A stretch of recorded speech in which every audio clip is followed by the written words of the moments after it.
Hello and welcome to the C-SPAN review. Thank you for stopping by to watch this show. In this show, we go through open forums from Washington Journal and we count the calls, the sources, and see what else happens. So, um, let's go ahead and get into the review. Publica investigative journalist Perla Treviso.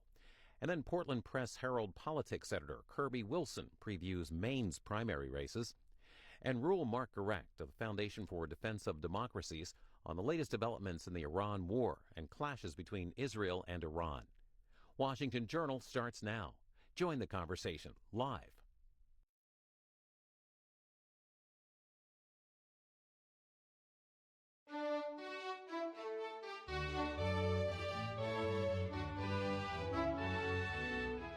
Good morning. It's Tuesday, June 9th, 2026. The House and Senate both return at 10 a.m. Eastern, and we're with you for the next 3 hours on the Washington Journal.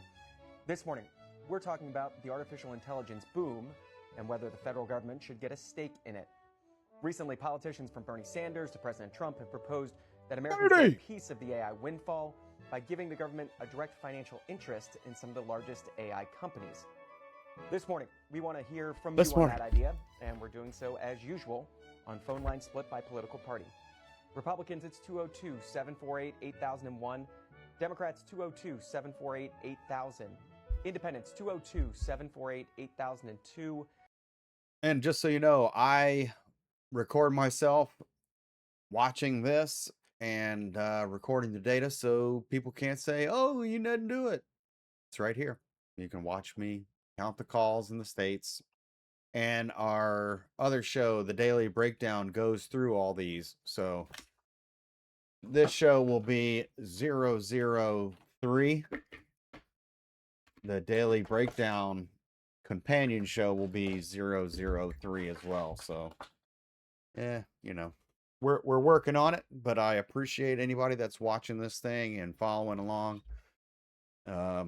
In about 3 or 4 days after we have 1 week of these shows put together, we're going to pull the data together and see what we have as far as how many Democrats called, how many Republicans called, how many independents. So it's going to be interesting stuff. So anyway, let's get back to the review. Thank you.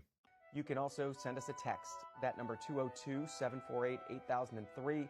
If you do, please include your name and where you're from. Otherwise, catch up with us on social media. On X, it's at CSpanWJ. On Facebook, it's facebook.com/CSpan. All right. And a very Let's good get Tuesday to the morning sources. to you. Go ahead and start calling in now. This idea was brought up first last week by Bernie Sanders in this kind of guest essay in the New York Times. AI is a public resource. You should own half of it, arguing for the creation of an AI sovereign wealth fund. That got the momentum going. And this conversation has continued into this week. Bernie Sanders was at the National Press Club yesterday, and he was asked again about this idea. This is what he had to say. What is the foundation of AI? Where do they get their information from? You got a few, all right? I've written a number of books. The information is there. People have written books for a zillion years. Scientists have done their work. Poets, musicians have done their work. That is the essence. That's the foundation of what AI is about. The accumulated this guy's such a fraud. Labor of all kinds of people. Every time you do a tweet, it becomes part of AI. AI. It seems to me that given the fact that it is the people who are... Do you really think that Bernie Sanders has any clue of what artificial intelligence or quantum computing is? Whose work is the foundation, whose labor is the foundation of AI, they should have some say in the future of AI.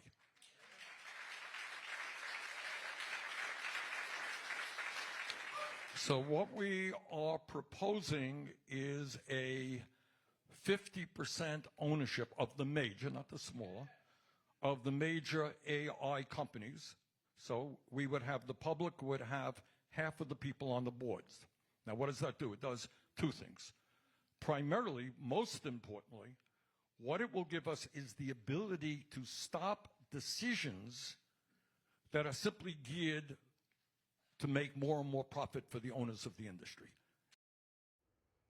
That was Bernie Sanders yesterday. This was his Fucking column Bernie. from last week. What has Bernie Sanders ever built besides his political career? Guy was against millionaires until he became one. Now it's the billionaires. Saying that Americans should own half of AI companies. After My Bernie coffee's Sanders' ready. column last week was published, President Trump was asked about it on Friday aboard Air Force One. This is what President Trump had to say. There's a concept out there, there's so much money and it's so big that there are concepts where pieces could be given to the American public, where the American public essentially becomes a partner with the companies. And I will tell you, yeah, I have spoken to all of them. There's something very interesting about it, where it almost becomes a partnership with the American public. And we'll look into that. We are looking. I actually have a meeting scheduled in the very near future with, did you know that, with all of the companies, and we're talking about it, where the American people can benefit from the success of AI, and by doing that they're going to like it better, because we're leading China, we're leading everybody in the world with AI, and we want to keep it that way. It's probably the biggest industry maybe that we've ever seen. That was President Trump on Friday. We're asking you this Tuesday morning here on the Washington Journal, should the United States own a stake of AI companies? Again, phone lines, Republicans, Democrats, and independents as usual. We want to hear from you on this topic. It's a conversation happening here in Washington as Bernie Sanders is proposing his AI sovereign wealth fund bill. Abandoned my post. Sorry. Happen. Thomas is up first. Houston Independent. Thomas, what do you think of this idea? All right. Hello, America. How you guys doing, man? Fantastic. It's a beautiful morning. Yeah. Listen, as far as the AI is concerned, it's nothing what you put in and what you put out. Listen, AI is nothing but what you put in and what you put out. If it's bullshit, it's bullshit. But I'm trying to ask Thomas, you about... I got it, but can we watch our language a little bit? What do you think about Americans owning a piece of AI? Getting dividends for what America has invested in these companies. No. Let me understand this.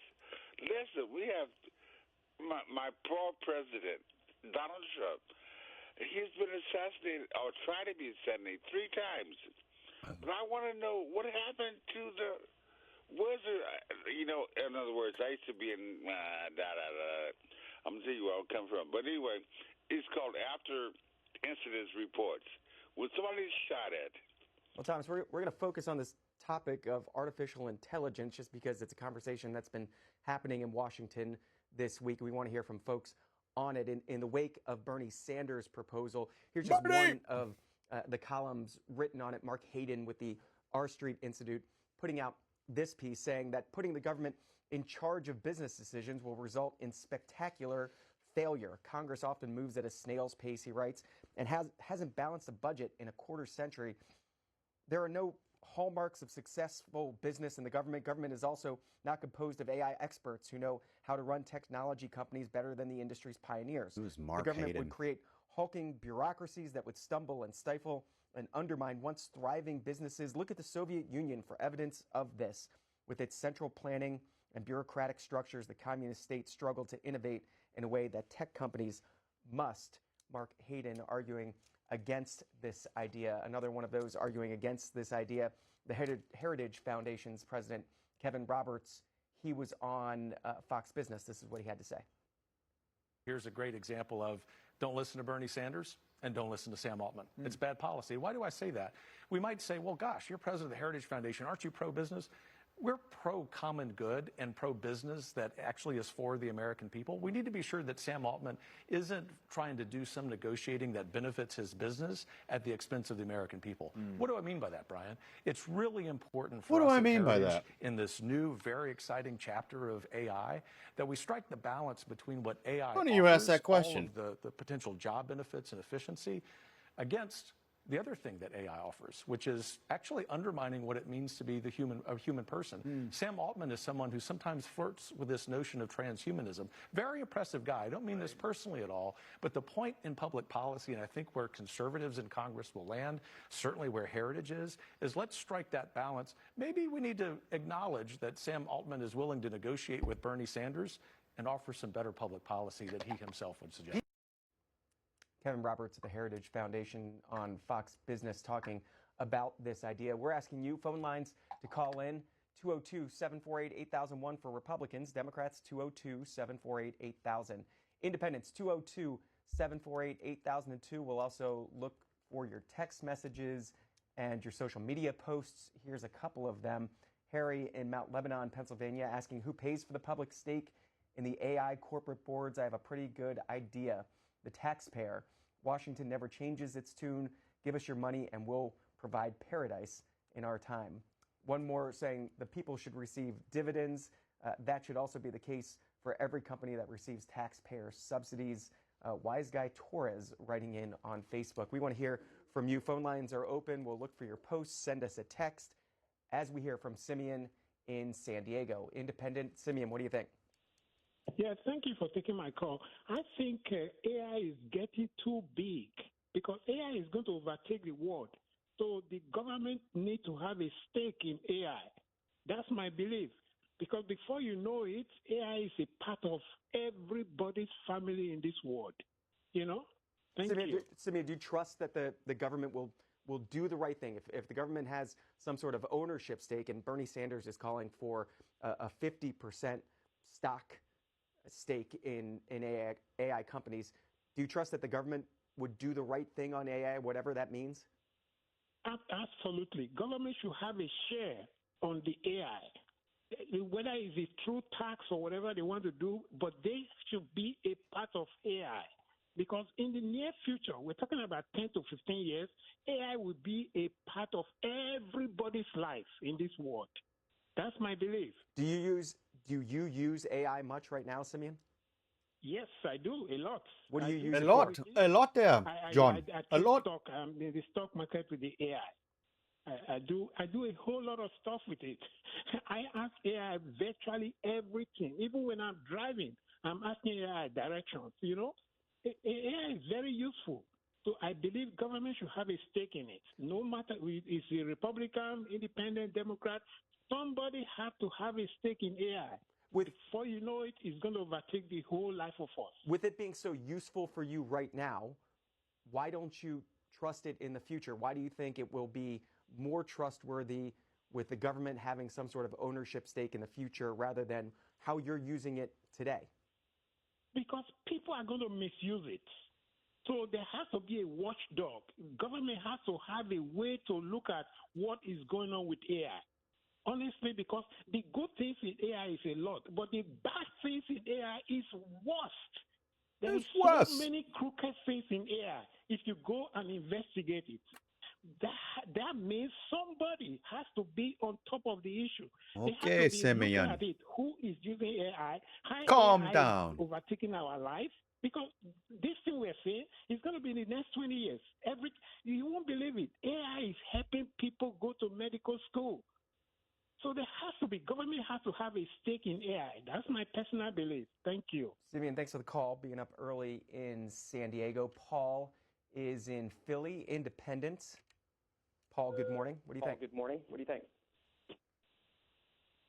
Hello? Go ahead, Paul. Come on, Paul. For some reason, I'm getting feedback of myself. Go ahead. Oh, no. Can you hear me now? Yep. Oh, great. My question is, well, thank you for taking the call anyway. My question is about how this is different than something like communism. And I'm just curious how you're thinking about it. And I don't have the economic expertise, but I'm just curious about that. That's Paul in Philadelphia. Paul, thanks. This is Bernie Sanders writing in that op-ed piece in the New York Times, his explanation for what, again, he's calling the AI Sovereign Wealth Fund. He says, I'll soon be introducing the American AI Sovereign Wealth Fund Act. The legislation would give the public a direct ownership stake in the largest AI companies in our country. This legislation would guarantee that the trillions of dollars potentially generated by AI are used to improve the lives of all of us, not simply to make the richest people in the world even richer. When a public resource generates wealth, the public should share in that wealth. AI is being built on a public resource far more valuable than oil. It's the accumulated knowledge, creativity, and labor of mankind. Fossil Bernie fuels. Sanders, writing in the New York Times, we're asking you this morning about this idea of an AI sovereign wealth fund, a government stake in AI. Bernie Sanders calling again for up to 50% of stock going to the United States government from all of these biggest AI companies. These companies currently valued at $750 billion, in the years to come expected to be valued in the multiple trillions of dollars. We want to hear your thoughts on that idea. Republicans 202-748-8001, Democrats 202-748-8000, Independents 202-748-8002. This is David from Moncks Corner, South Carolina. The government is already giving billions of dollars to AI companies by letting utilities, eminent domain, seize private land for direct ownership.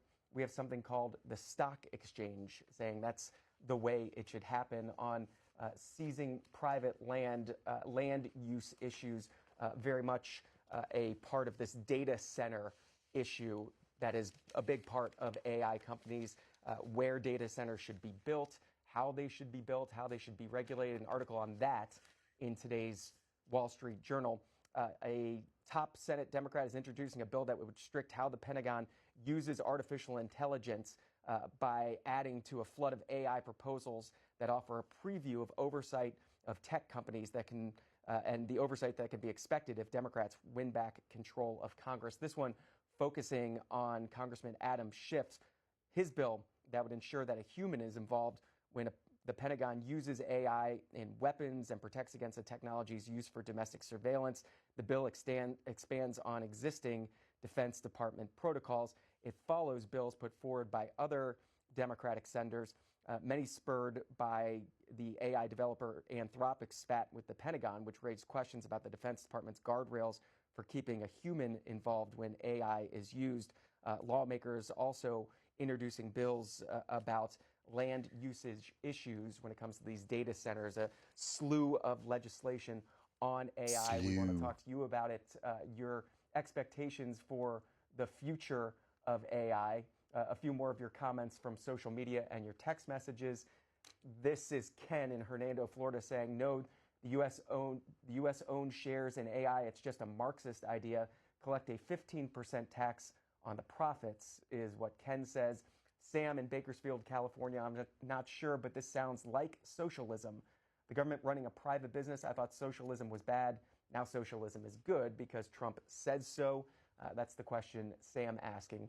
Want to hear what your questions are about AI. How do you use AI? And do you think the United States, do you think the government should own a stake of AI companies? Julian in New Haven, Connecticut, Independent. Julian, go ahead. Thank you. Good morning. You mentioned that the president had said that AI is a resource that belongs to the people, that he used oil as an example. And I think that is truly laughable because anybody that knows anything about Alaska knows that Alaska has what's called a permanent fund. We got a smoke detector caller. All right, that's going to go on to the daily breakdown. Which is a profit-sharing system in which every single resident, man, woman, and child in Alaska gets a percentage of the oil profits. A couple of years ago, it was $3,000 a year. So that he should mention that because I'm sure that the oil company people are freaking out. Julian, and Bernie Sanders mentions that too. And again, this was the piece from the New York Times that sort of respurred this conversation. And it's been happening for a week now, which is why we decided to ask you about it this morning. You've probably heard about it. Never take political advice from somebody that can't change the batteries in their smoke detector. Bernie Sanders writes in that New York Times piece, this concept has already been put into practice here at home. 50 years ago, Alaska created a sovereign wealth fund for the state's oil revenues, and for decades, it has paid annual dividends directly to Alaskans. He goes on to say, moreover, public pension funds in states across the country already hold hundreds of billions of dollars in the stock of companies throughout America. Even President Trump, in his executive order on AI, has proposed establishing an American sovereign wealth fund. It's Bernie Sanders who wants an AI sovereign wealth fund. But go ahead, Julian. Well, what I wanted to say is that they've been brandishing the word autocrat when it comes to Trump for a very long time. And, it is my suspicion that he is looking at China as the perfect model for what he's trying to do. And China is... Russia tried to do that with the oligarchs, but there was too much corruption, and China just seems to manage that better. But you know what I was thinking? Why do you think China seems to manage it better? Yes, the corruption. You don't hear corruption cases in China, and if you do hear about some Chinese general or some Chinese oligarch caught in some kind of corruption, they are quickly done away with and disappeared. The other thing that I wanted to the argument on the other side of that, Julian, that some make is that we don't hear about it because they don't allow us to hear about it. Well, everything's great in China. This is they told us so. This may be true because I'm not defending China, but what I am saying is that the old laissez-faire form of business that we thought we were espousing in the West is history. I was going to say that the reason why the war in Iran came about, it's because he wanted to wage economic war on China, and what he's doing, in my opinion, he's going to end up causing a worldwide recession, which is going to affect China, but it's going to affect us worse. And another thing I wanted to mention is three things. APR, annual percentage rate. If he wanted to help a working class in the United States, he would get rid of APR, which came into effect in 1968. For example, prior to 1968, people paid interest on the life of loan. Remember, this guy's telling you all this information, but he can't change a battery in his smoke detector when it's chirping. You paid 10% for the life of loan. APR is you pay 10% a year until the loan is paid off. For example, a 30-year mortgage at 10% would be 300%. If they would do away with APR, that would really stimulate our economy. And do more than an AI wealth fund could? Well, it would make it easier for people to buy houses and turn them into homes. I like the way the words are used. They call a structure, a house, a home. A home is where you hang your hat, and you don't finance a home; you finance a house. And in my opinion, this APR is basically capitalism run amok. In New Haven. This is Jennifer, Jackson, Ohio. Jennifer, what are your thoughts about the United States owning some sort of ownership stake in AI companies and Americans sharing in the wealth, the profits? I think the last place anything should go is to the government. They've got us in the mess that we're in now. What I'd like to see is that's my information. Why don't everybody, that every time it's given out, they get a royalty? Every time that your personal information goes to somebody, you get some sort of payment? Yes. It's the same as the music. You know, they play their music. If you play their song, you got to give them money. So why don't you just do the same with that?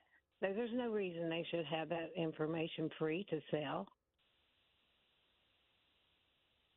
Jennifer, a lot of these companies have a lot of fine print that has you, when you check the box to move forward in whatever program you're using, part of that is that you're allowing them to use your information. Is it a matter of reading the fine print more or just not allowing that to happen? Yes. Just do away with that. It's the same with music. You know, like I said, you play a song, you get a royalty. You pay a royalty. Those companies, they don't need it. That's Jennifer in Ohio. Did you want to finish your thought, Jennifer? No, that's pretty well. I just think we should get a royalty every time they use it and just do away with that little thing at the bottom that you check. Gotcha. That's Jennifer in Ohio. Peter is in the volunteer state, Collierville. Peter, your thoughts on this AI sovereign wealth fund, the U.S. owning a stake in AI companies? Well, I think it's an interesting concept, but I would be very circumspect that when the government gets involved in anything, I'd be very cautious and go slowly and debate it and discuss it. It's an interesting concept. But I use SuperGrok. It's a subscription. It's a very highly advanced sort of what we call a narrow AI system. And all these systems is from Elon Musk, and it's quite good and useful. But yet people need to remember all these systems are not brain level, human level artificial intelligence. And I think people are not understanding the technology. And we're not to brain level, human level AI, which is known as AGI, Artificial General Intelligence. And you can actually use these platforms, which are the specialized or narrow AI. I call it quasi or sort of AI, because these machines don't actually think. And the actual artificial general intelligence is still 5 to 10 years away, and that's when really the impact will start to be felt. So, Peter, it sounds to me that you're somebody who might be supportive of Adam Schiff's proposed bill, and this is the one that they talked about in the Wall Street Journal today, that would ensure that a human is involved when the Pentagon uses AI in weapons and protects against the technologies used for domestic surveillance. That sounds like something you might support to make sure there's a human brain there when these systems are being used? Well, I think human involvement is always important. And I don't know that I'm conservative, constitutional conservative, so I don't think I support anything much that Adam Schiff would be behind. But in principle, I think the idea that human level control is there is very, very important, especially in the future when we do have brain equivalent artificial intelligence where the machines actually think at the human level. That will be important. But the technology isn't quite there. It's a whole paradigm shift away up to it's called instead of electronic, it will be photonic or light-based processors will be the heart of the actual artificial general intelligence, and that's going to be when everything will change. Peter, thanks for the call from Collierville. In terms of change right now, the value of these companies skyrocketing, and the Wall Street Journal also trying to put that into perspective today in their front page piece in the business and finance section. They write funding rounds and IPO raising 11-figure sums, blockbuster bond sales spanning 3 continents, the casual announcement of an $85 billion equity raise. Such is life on Wall Street at the dawn of the artificial intelligence build-out. Tech companies are hungry for cash to invest in data centers, and investors are forking it all over through all possible means in all parts of the globe. A flurry of fundraising that has mostly supported markets by powering technological advances, even as it tests their ability to absorb all of it. Scalers like Alphabet, Amazon, Meta, Microsoft, and Oracle have issued $159 billion of bonds globally. That's up from $108 billion all last year and just $17 billion in 2024. Data center development has raised billions more in high-yield bond market, while upstart AI cloud companies are borrowing from banks and private credit firms to fund purchases of chips. Just to give you a sense of the scale, the economic scale of all of this. We want to hear your thoughts on whether the U.S. government should get a stake in that, whether that these companies should be mandated to turn over some shares or have some ownership stake given to the federal government. in the future as these AI companies develop, as the government tries to figure out when and how they should step in. 202-748-8001 for Republicans. Democrats, it's 202-748-8000. Independents, 202-748-8002. Also just want to hear how you use AI in your daily life. How much is it a part of your life? David, Whitefish, Montana, Independent, what do you think? I was calling about the oil, but nobody's talking about if Iran gets a nuke, the petrodollar takes a big dive and drags USA under. It's going to cause real hyperinflation. And nobody mentions about Iran supplying all the BRIC nations with oil. The same with Venezuela. They were a big supplier of BRIC oil. So, David, you think we get too caught up in these AI conversations, and in the end, it's oil that makes the world go round? Yeah, that's what it's all about. If Iran gets a nuke, that means that they're going to supply a lot of oil, not using the petrodollar, and once the petrodollar takes a dive, we go into hyperinflation. Nobody's talking about that. We should be rooting for Trump right now to save the petrodollar. Well, Dave, if that goes under, we're screwed. We're going to talk more about Iran in our 9 a.m. hour in about 90 minutes or so.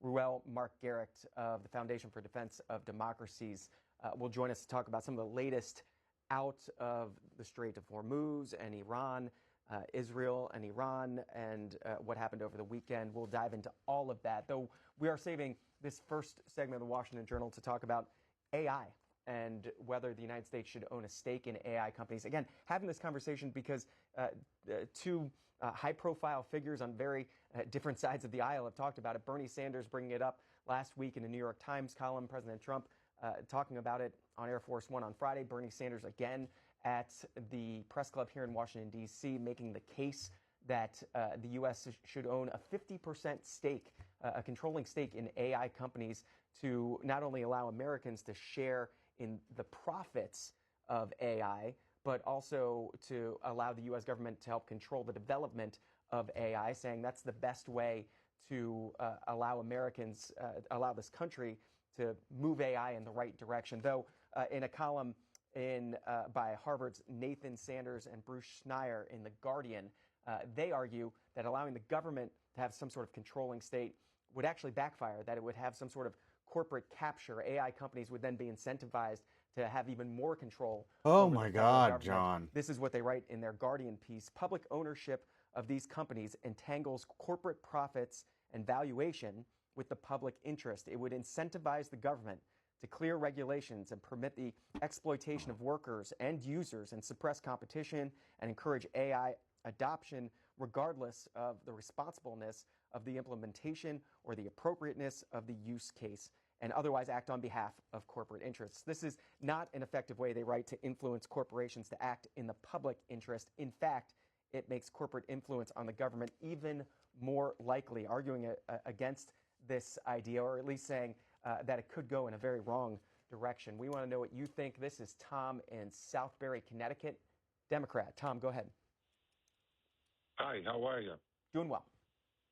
The only thing I have to say about it is that last thing you read I agree with, is that it could complicate things, but I don't think the government should be owning any kind of industry. That's socialism. And we also assume some of the risk. Everybody assumes AI is going to be doing great, but I don't know what the risk is. It's a business. Thank you very much. It's a business. Another caller brought this up earlier before you go. It's Alaska, a business. When it comes to the oil revenues in Alaska, there's a sovereign wealth fund in Alaska that allows the residents of Alaska to share in the oil profits, and they essentially get a check each year when it comes to the amount of oil that's been taken out of Alaska and sold. Do you think that is a good use of government to allow that to happen in a state like Alaska? Alaska's a unique case with unique resources and unique problems. and different kind of constituents. But when oil goes, is no longer our primary source of energy, then the risk that they assume, they'll have to take care of. Bernie Sanders makes the argument that the primary source of energy for these AI companies is human knowledge. And that's what we are giving it. And right now it's taking it for free. And his argument is that we should share in the benefits and the financial benefits that that creates. Does that resonate with you at all or no? No, because all the books he wrote is an accumulation of human knowledge too, and I ain't getting nothing from it. That's Tom in Connecticut. Thanks for the call. Daryl, East Point, Michigan, Independent. Go ahead. You're next. Yes, there's 2 points I'd like to make. I'm 75 years old now, and when I was 10 years old, in my school, we were given an assignment to draw a cartoon about the future. And I did. I drew a picture of a massive computer that I was standing in front of. And then I thought to myself, well, we can always unplug it if we want to. That was when I was 10 years old. And now, today, I have a question for America out there. We all heard the story about Big Blue taking up to 10,000 years to solve this question that scientists posted to Big Blue. It was expected to take 10,000 years. Our AI solved it in 200 seconds. So what I'm asking the American people is, if AI could do that quick, what would be the second question that we would ask them? That's all I have to say. Daryl, are you afraid at some point that we can't unplug What's this the thing? closest Walmart? We can't unplug it now. That's Daryl in Michigan. Joe in Baltimore, Independent. It Go is ahead. not. Hi. Yeah, on the subject of AI and, is it good, is it bad? The big thing that sticks out to me is everybody's seen a Shark Tank with Mr. Wonderful, Kevin O'Leary. He has a 60 square mile data center, 60 square miles, 40,000 acres that he's trying to build out in Utah. That's, supposed to raise temperatures by 2 to 25 degrees Fahrenheit, depending on the local weather conditions and the modeling and, the variance involved. When people spoke out about it, he, accused local activists of being, funded by the Chinese government. Over in Georgia, there was recently, it came out that one of these data centers was illegally, sucking up all the water from a town, and they didn't know until it was too late. But go online and look at videos of people just recording the data centers near them across the street from their house, the lights blaring into their windows, their tap water coming out brown. The EPA has been told not to calculate health savings as real environmental savings anymore, and only to the savings to business and industry. It's neat, the things that we can get out of AI. And I think that there are probably real technological advancements to be made, but they're being made, speculatively with a bunch of hype and bubble that's, taking all of the focus of the economy. Data centers do not require a lot of people to staff. That whole 60 square mile facility will only require about 2,000 people to staff. And people are getting left by the wayside. Their drinking water is being taken. Their land is being polluted. And what is America getting for it? And, I think that should be are jobs going to be available, or are jobs going to be reduced because everything's automated by data centers? And if this is where all the money is going, then maybe it does need to be asked, do these need to essentially be part of public infrastructure and benefiting the average person?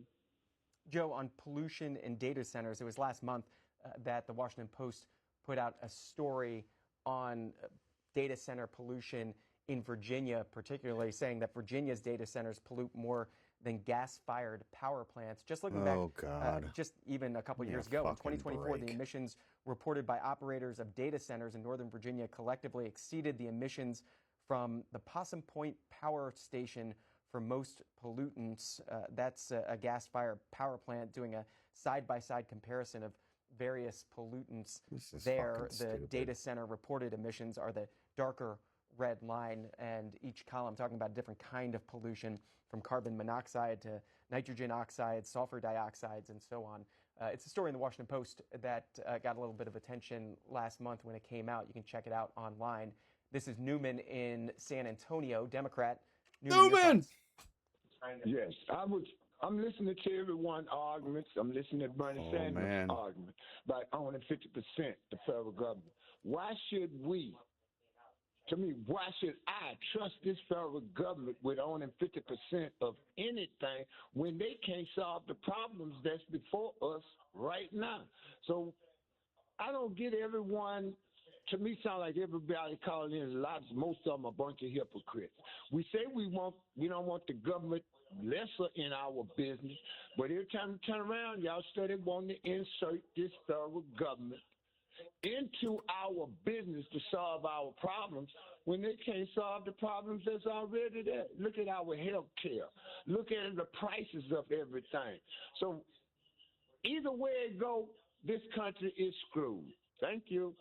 Bernie Sanders making the argument, and it's in the final graph of his piece in the New York Times last week, that the federal government is better at making those arguments than having those arguments made by Silicon Valley.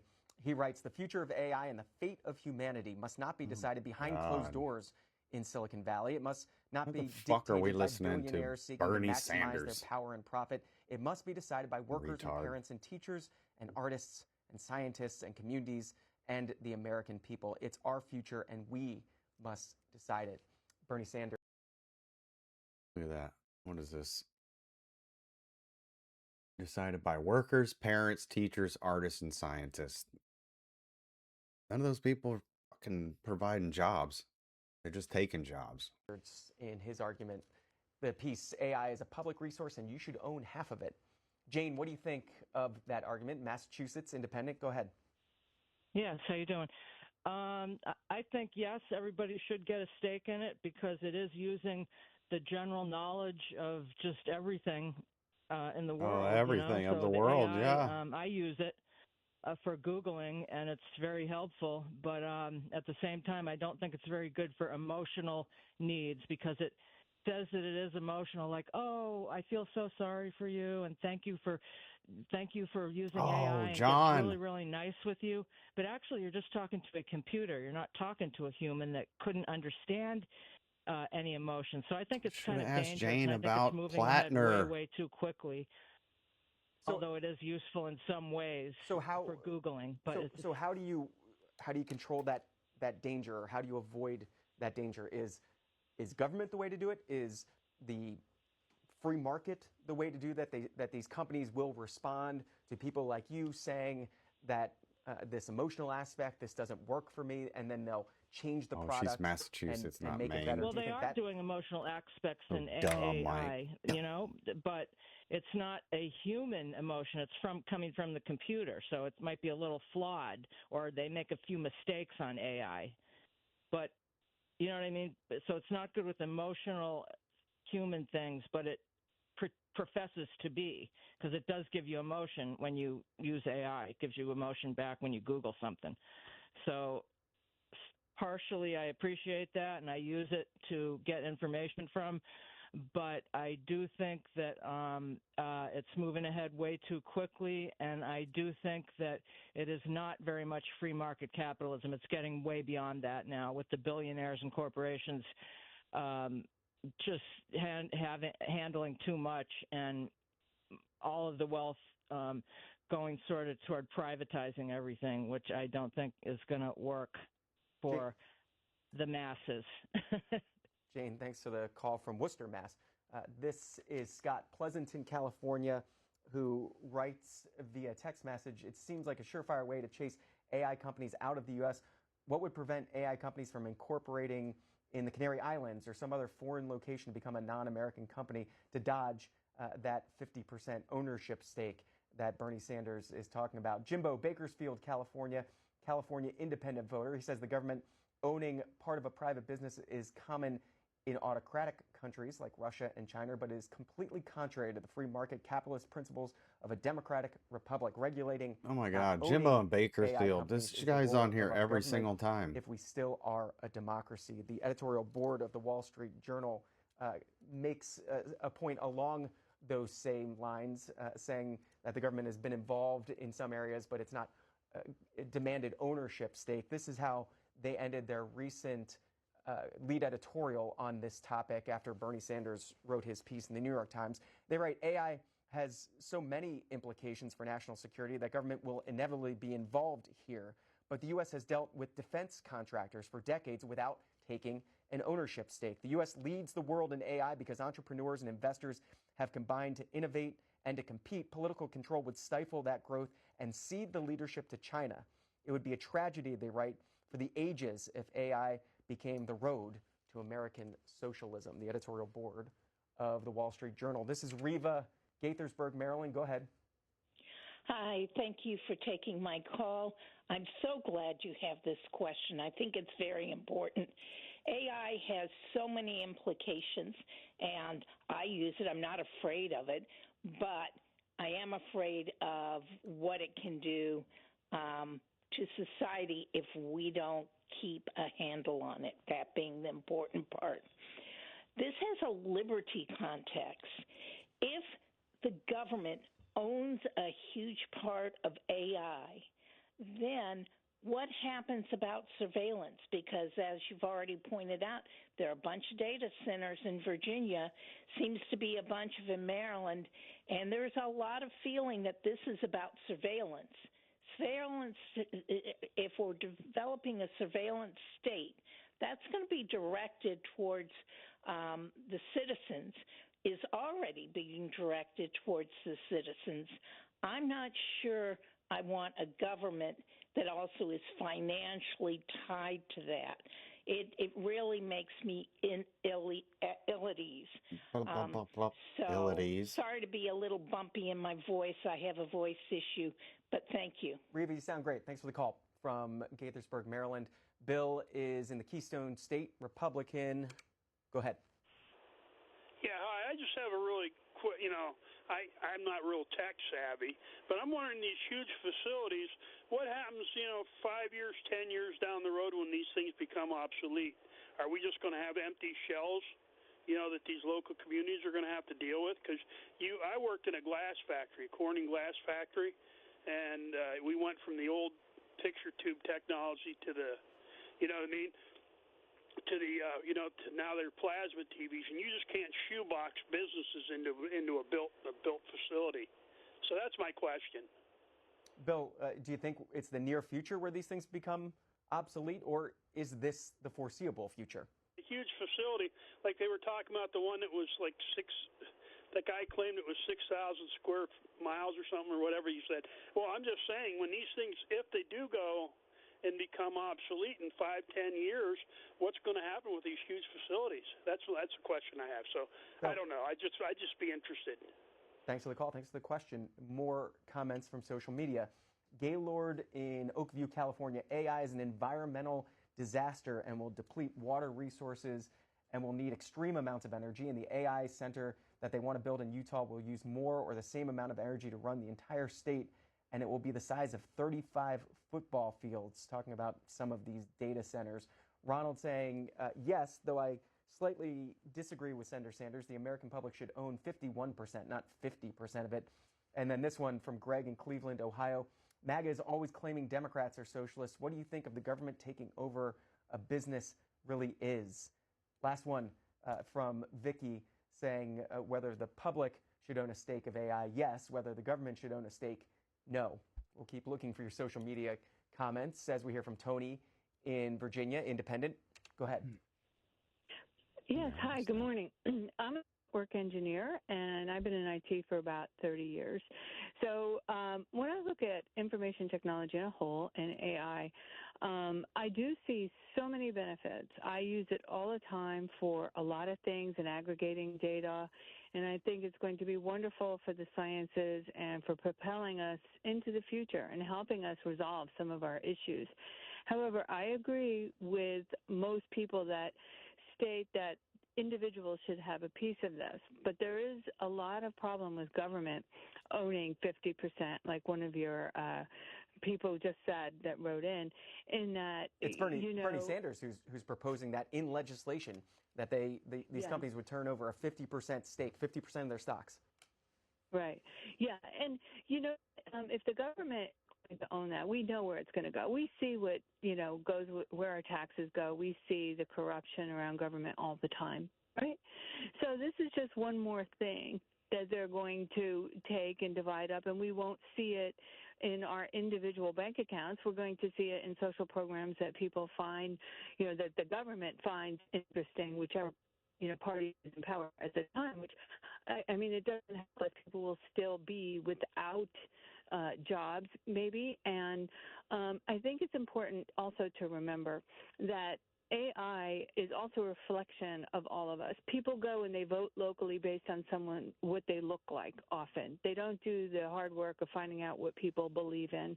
And this is like handing over their lives to someone. And they're doing it the same thing with AI.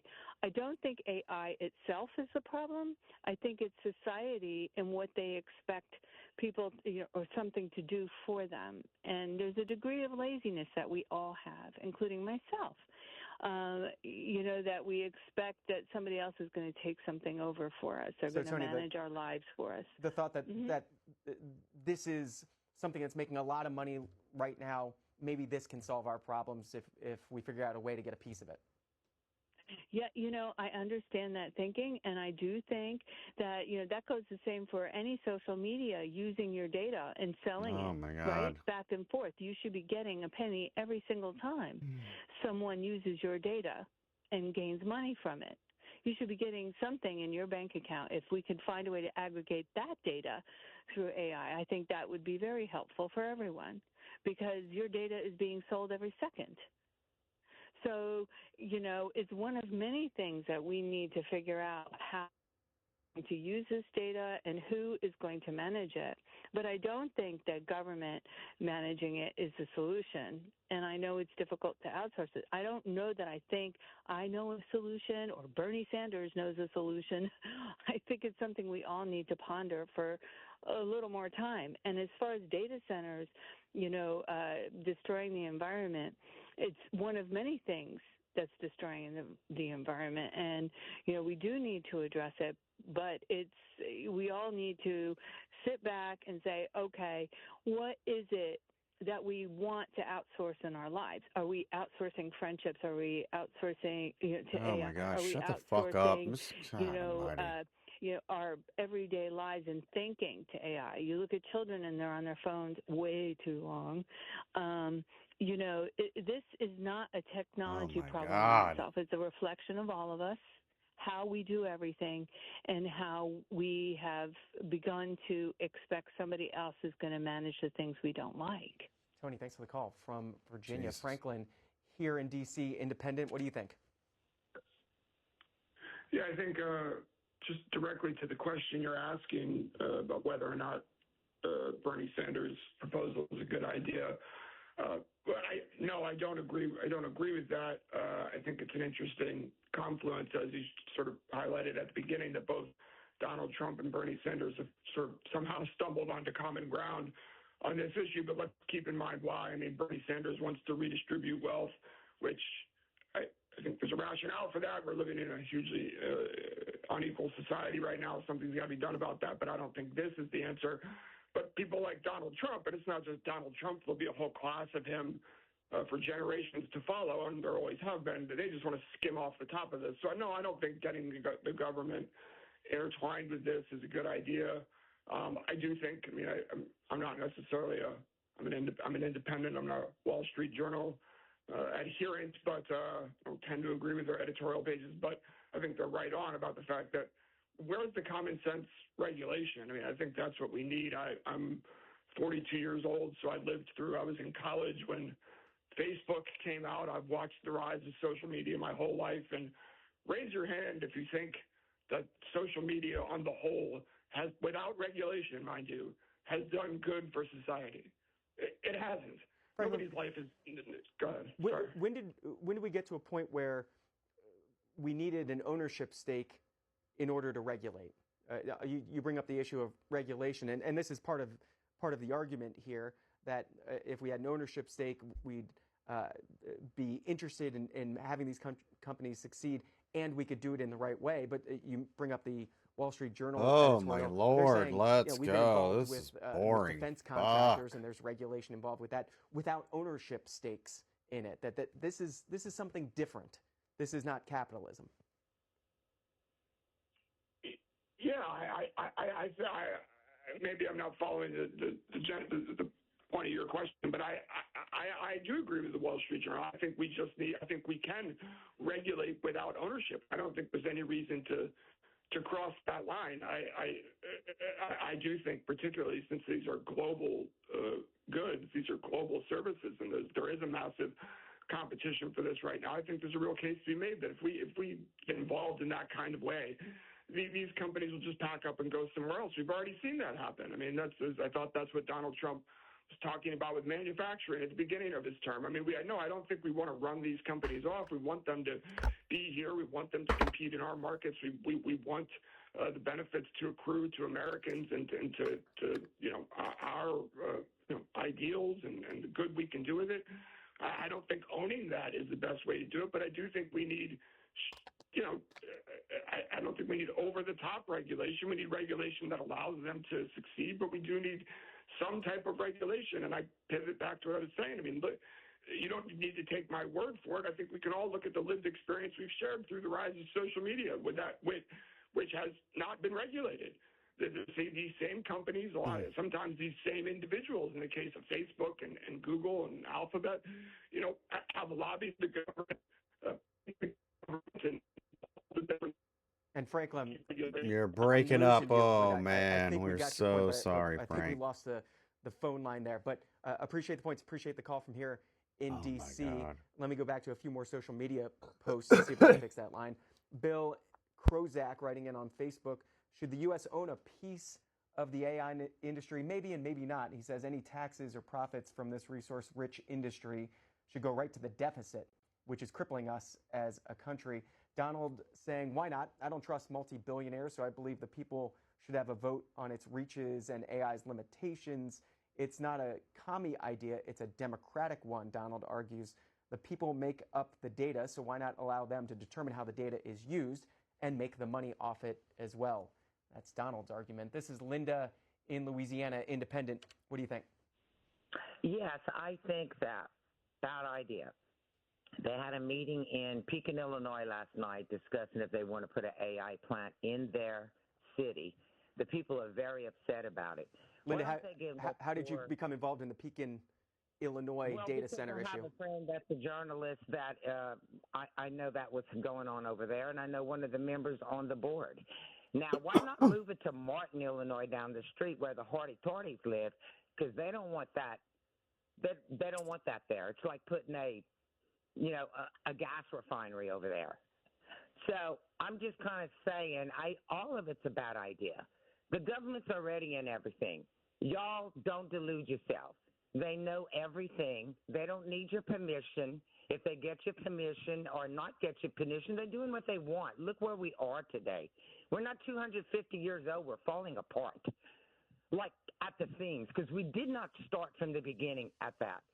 You can't have one person or one entity of government owning over the percentage of the people close to it. I mean, look what happened. Look at Murdoch. Look at that. He's got Fox and he had a newspaper at the same time. That's not even legal. But yet it passed. Y'all are running on dangerous ground. Me, I'm old. I lived my life. I'm just making my point. Okay. Don't delude yourself that Washington doesn't know everything and will know everything, and you can't do that. Linda, you just can't. That's my opinion. You make the point that we're falling apart as a country. after 250 years. A poll on Americans' view of this country at its semi-quincentennial, at its 250th birthday, finding that Americans are uneasy over the future of this country. This is what they write. The poll is a poll from the Associated Press and the Newark Center for Public Affairs and Research. Only about 1/4 of Americans say that the U.S. stands above all other countries in the world. 44% say it's one of the greatest countries in the world. About 3 in 10 say that there are better countries in the world than the United States. That's an increase from just 19% back in June of 2016. You're free to leave, digging folks. in a little bit more, it's a generational thing. About 4 in 10, 44% of adults under 30 say that there are other countries in the world better than the United States. That's compared with just 22% of adults 60 and over. It's that question that we occasionally ask and that the AP asks in these polls: is America still the greatest country in the world? The story is in the Washington Times today. That poll is out from the Associated Press. And we're hearing from you for a few more minutes on this question about the future of AI and whether the United States should own a stake of AI companies. Kathy, Ohio Democrat, what do you think? Kathy, you with us? Thought you were there, but we will go to Daryl instead in Louisiana. Republican. Daryl, what do you think? Yes, hi there. Good morning. I have a question regarding President Trump. How many donuts could he stack around it? All right, that's Daryl in Louisiana. If you want to read the column by Bernie Sanders, it came out on June 1st in the New York Times. And again, it was the impetus of this story, this question today. AI is a public resource. You should own half of it. That's his argument. He made it again yesterday. You can read more about it in the New York Times. You can watch his appearance at the National Press Club on our website at cspan.org. That's going to do it for the first segment of the Washington Journal. But stick around, plenty more to talk about today. A little later in our program, Mark Garrick will join us from the Foundation for Defense of Democracies. We'll discuss the latest developments in the Iran war. But all right, next is good Lord, man, that was a brutal one. Frickin' boring. So if you watched all of that, man, you're a political nerd like me. But I appreciate it. We're gonna go over all these stats on the daily briefing, daily breakdown. Sorry, and let's go over these real quick. We got 17 calls logged, 13 states hit. There's 12 independent, 2 Democrat, and only 1 Republican. Of course, the last Republican that they let in there was a prank call. Shit happens all the time. Yeah, we had a smoke detector caller. That was good. So I'm excited about that. Anyway, thanks for watching. If you made it to this 1 hour, I really appreciate it. And we'll see you on the daily breakdown. Peace.